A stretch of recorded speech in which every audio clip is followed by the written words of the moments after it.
Okay, we're recording, and I think that might be Mr. No, okay, I want to put. Okay, good evening. I'm Linda Ratchford, the City Council President. Welcome this evening to the canvass of the vote. Joining me, I also have Council Member Sally Berry, Council Member Michael Platt, Council Member Russ Smith, Council Member Suzanne Souter, Mayor Mike Caranta, and our treasurer, city treasurer, Janet Clarlin.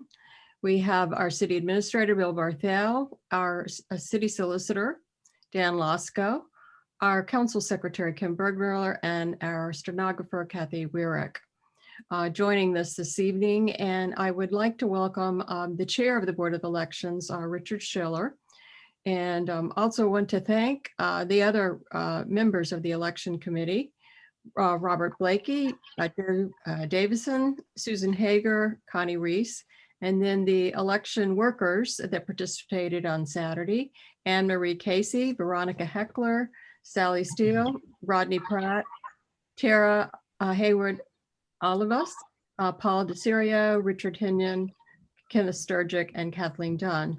So at this point, I'm going to turn the reporting over to Mr. Schiller. Good evening, Madam Chair, members of the council, Mr. Barthel, Mr. Mayor, Mr. Losco, and other members that are joining us. I have with me this evening all the documents that were presented to me from the successful election for City Council April 10th. If you would like, I'll give you our actual voter turnout. We had 533 in-person votes through the machines that were supplied by the Department of Elections. We had 106 absentee ballots counted in this election. We received 109 absentee vouchers. 2 had to be rejected because they were incomplete or not even filled out. And 1 was returned to a voter that came to vote in person before the absentee ballots were opened. So given that, I will announce the tally of the election once I find the right paper.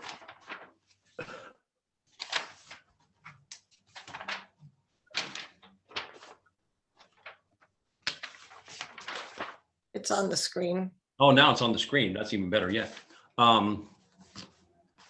As you can see, for City Council President, we had 3 candidates.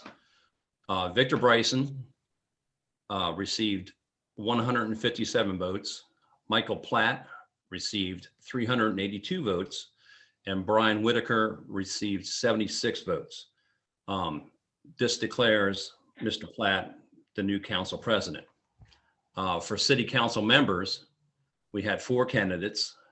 Joseph Day received 471 votes. Philip Gross received 193 votes. William Robinette received 107 votes. Russell Smith received 391 votes. Because there were 2 seats open for council, the highest votes were Mr. Smith, who retains a seat, and Joseph Day, who gains a seat. And in the long and short of it, that is the results of your election. There was 4, as you can see, there were 4 write-in candidates. The tally of their votes did not and could not change the results of the election.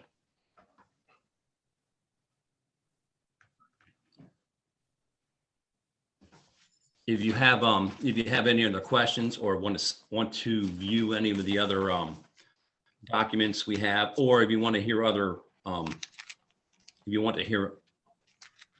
other issues that we might have had at the and there were a few at the during polling, I'd be glad to address those too and share those with you.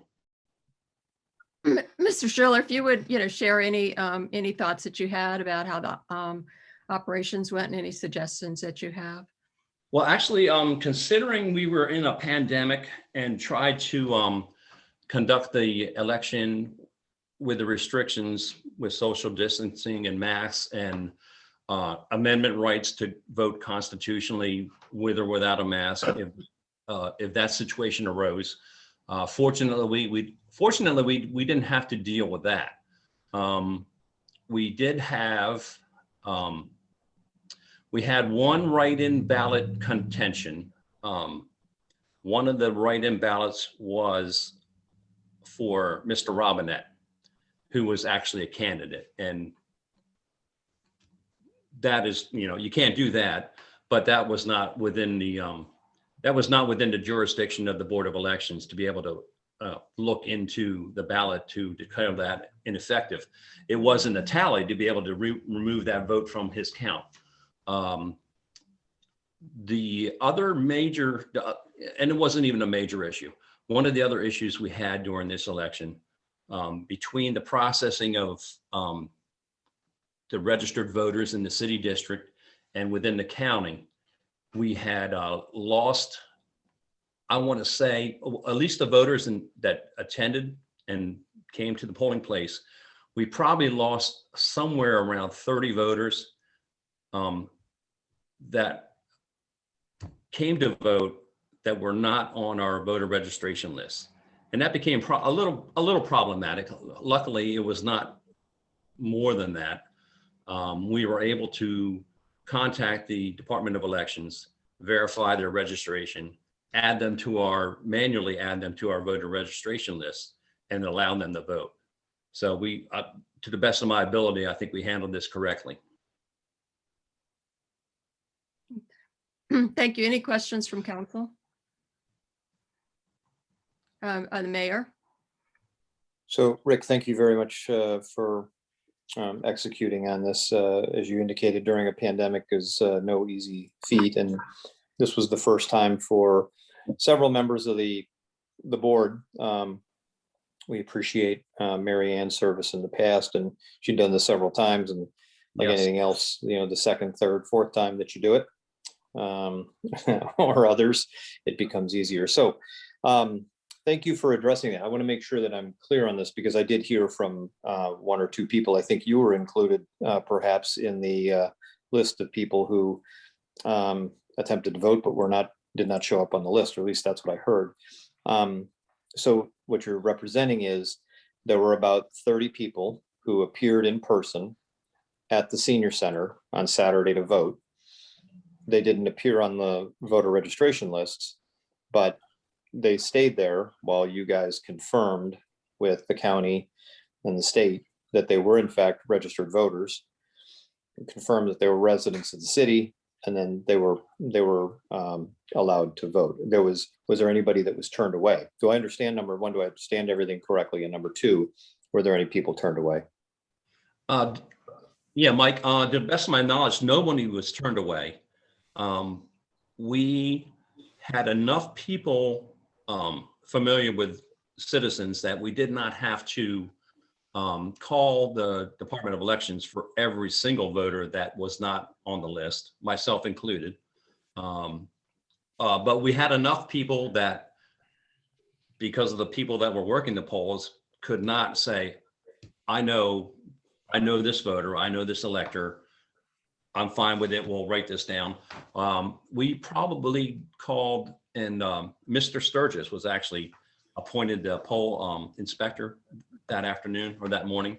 And he was the person in charge of calling the Department of Elections to verify the people that were missing from the list, whether they were eligible to vote in this election.